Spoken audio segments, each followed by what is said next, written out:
वाणिज्य व्यवस्था और संचालन कक्षा 12 में अमित सर चैप्टर नंबर 6 मार्गदर्शन डायरेक्टिंग। संचालन कार्यों में मुख्य रूप से आयोजन, प्रबंध, कर्मचारी व्यवस्था और नियंत्रण का समावेश होता है। संचालन कार्यों में किसका समावेश होता है? आयोजन, प्रबंध, कर्मचारी व्यवस्था और नियंत्रण का समावेश होता है। मार्गदर्शन आयोजन और व्यवस्था तंत्र द्वारा लिए गए निर्णयों को लागू करता है। मार्गदर्शन आयोजन और व्यवस्था तंत्र द्वारा लिए गए निर्णय को लागू करता है। मार्गदर्शन का अर्थ क्या है? Meaning of directing. सामान्य अर्थ में मार्गदर्शन अर्थात कर्मचारियों को मार्गदर्शन देना, उनको उनके कार्य से परिचित कराना, उनकी देखरेख करना, उनके कार्य को उत्साह बनाए रखना। तो मार्गदर्शन का सामान्य अर्थ क्या है? मार्गदर्शन अर्थात कर्मचारियों को मार्गदर्शन देना, उनके कार्य से परिचित कराना, उनकी देखरेख करना, उनके कार्य उत्साह को बनाए रखना। कर्मचारियों को लक्ष्य प्राप्ति के लिए मार्गदर्शन देने का कार्य अर्थात मार्गदर्शन। कुंटर जैफ डोनाल्ड के अनुसार अधीनस्थों को मार्गदर्शन देना और उनकी देखरेख करने का नाम मार्गदर्शन है। मार्गदर्शन ये ऐसा कार्य है जो निर्धारित किए गए उद्देश्य की प्राप्ति के लिए सहायकों को आदेश देकर उनका निरीक्षण करता है। तो मार्गदर्शन क्या है? सामान्य अर्थ में मार्गदर्शन अर्थात कर्मचारियों को मार्गदर्शन देना, उनको कार्य में परिचित करवाना, उनकी देखरेख करना, उनके कार्य को उत्साह बनाए रखना। मीन्स अपने किसी भी कर्मचारी को सबसे पहले उनको मार्गदर्शन बताना, मतलब रास्ता बताना, आज उनको क्या कार्य करना है, कौन सा कार्य करना है, उसकी कैसे देखरेख करना है, तो उनके जो उसमें उत्साह बनाए रखना होता है। इसके लक्षण क्या? उद्देश्य, लक्ष्य, प्रवृत्ति। मार्गदर्शन का उद्देश्य कर्मचारियों को मार्गदर्शन देकर प्रोत्साहित करना होता है। तो मार्गदर्शक का उद्देश्य क्या होता है कि कर्मचारी को राह दिखाई जाती है, उसको मार्गदर्शन दिखा, उसको प्रोत्साहित करना होता है जिससे व्यवसाय का लक्ष्य सिद्ध हो सके। इस पर मार्गदर्शन उद्देश्य, लक्ष्य, प्रवृत्ति है। संचालन के सभी स्तरों पर होना कार्य। मार्गदर्शन का कार्य संचालन के सभी स्तरों पर होता है। मार्गदर्शन का कार्य संचालन के सभी स्तरों पर होता है। अधिकारी अपने अधीनस्थ कार्य करते विभागीय अधिकारियों को लक्ष्य, नीति तथा प्रबंधकीय बातों के संबंध में मार्गदर्शन देते हैं।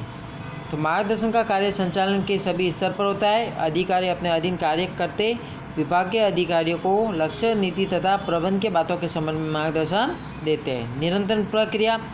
व्यावसायिक इकाई की प्रक्रिया जब तक चलती है तब तक मार्गदर्शन भी अविरत रूप से चलता रहता है। कार्यों की देखरेख। मार्गदर्शन देने का उद्देश्य मार्गदर्शन के अनुसार कर्मचारी कार्य करते हैं या नहीं करते हैं। मार्गदर्शन मात्र आदेश या दिशा निर्देश देने की प्रक्रिया नहीं है, बल्कि दी गई सूचना और आदेशों के अनुसार कार्य होता है। विशाल कार्य क्षेत्र।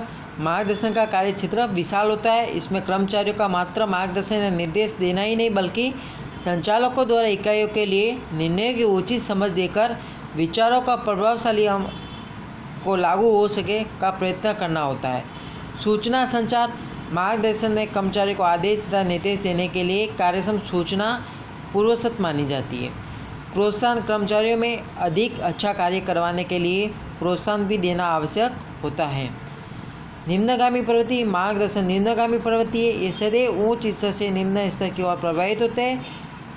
उच्च संचालक मध्य स्तर के अधिकारियों को मार्गदर्शन देते हैं और मध्य स्तर के अधिकारी निम्न स्तर को कर्मचारी को संचालन का मार्गदर्शन देते हैं। संचालक के कार्य। संचालन के विविध कार्य जैसे कि आयोजन, प्रबंध, कर्मचारी व्यवस्था, संकलन, सूचना प्रेषण और नियंत्रण के साथ मार्गदर्शन का कार्य जुड़ा हुआ है। तो मार्गदर्शन के लक्षण कौन कौन से? उद्देश्य, लक्ष्य, प्रवृत्ति। संचालन के सभी स्तरों पर होता कार्य, निरंतर प्रक्रिया, कार्यों की देखरेख, विशाल कार्य क्षेत्र, सूचना संचार, प्रोत्साहन, निम्नगामी प्रवृत्ति, संचालकीय कार्य। फिर इसके महत्व। व्यवसायिक इकाई में कर्मचारी की काम कार्य क्षमता मार्गदर्शन पर आधारित होती है। मार्गदर्शन द्वारा कर्मचारियों को प्रोत्साहित करके उनके कार्य का निरीक्षण करके उन्हें उचित मार्गदर्शन देकर इकाई के लक्ष्य को प्राप्त किया जा सकता है। तो मार्गदर्शन व्यवसायिक इकाई में कर्मचारी की कार्य क्षमता मार्गदर्शन पर आधारित होती है। मार्गदर्शन द्वारा कर्मचारियों को प्रोत्साहित करके उनके कार्य का निरीक्षण करके उन्हें उचित मार्गदर्शन देकर इकाई के लक्ष्य को प्राप्त किया जा सकता है। कार्य क्षमता में वृद्धि। कार्य क्षमता का विश्लेषण।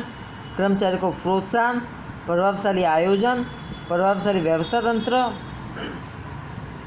संकलन और सहयोग, नियंत्रण कार्य और कार्य समयावधि, विचलनों की खोज, इन सभी महत्व के द्वारा भी मार्गदर्शन किया जाता है। मार्गदर्शन के तत्व, एलिमेंट्स ऑफ डायरेक्टिंग। मार्गदर्शन के तत्व में निरीक्षण, अभिप्रेरणा, नेतृत्व, सूचना, संचार। निरीक्षण क्या होता है? श्रमिकों के कार्यों की देखरेख करना अर्थात निरीक्षण। श्रमिकों की कार्य की देखरेख करना अर्थात निरीक्षण। निरीक्षण का कार्य अधिकतर संस्था में आंतरिक कार्यभार के साथ जुड़ा हुआ होता है। निरीक्षण का कार्य संचालन के निम्न स्तर पर अधिक होता है। तो निरीक्षण क्या होता है? श्रमिकों के कार्य की देखरेख करना अर्थात निरीक्षण होता है। निरीक्षण का कार्य अधिकतम संख्या के आंतरिक कार्यभार के साथ जुड़ा होता है। निरीक्षण का कार्य संचालन के निम्न स्तर पर होता है।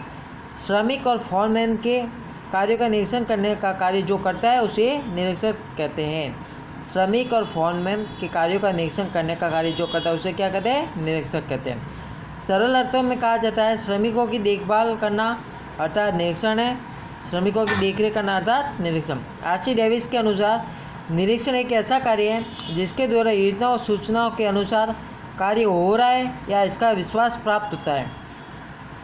निरीक्षण के कार्यों का आयोजन करना, कार्य समय पर पूर्ण करने के लिए आवश्यक मार्गदर्शन देना, कर्मचारी के कार्य की सतत देखरेख करना, कर्मचारी की कार्य क्षमता में वृद्धि हो, कर्मचारी में समूह भावना बनाए रखना, सूचना संचार शीघ्र का कार्य करना, इकाई में आने वाली नवीन टेक्नोलॉजी के उपयोग के विषय में मार्गदर्शन देना, कर्मचारियों में अनुशासन की भावना बनाए रखना। निरीक्षण नियंत्रण नहीं करता परंतु देखभाल करता है और निरीक्षक कर्मचारियों का मित्र, दार्शनिक और मार्गदर्शक है।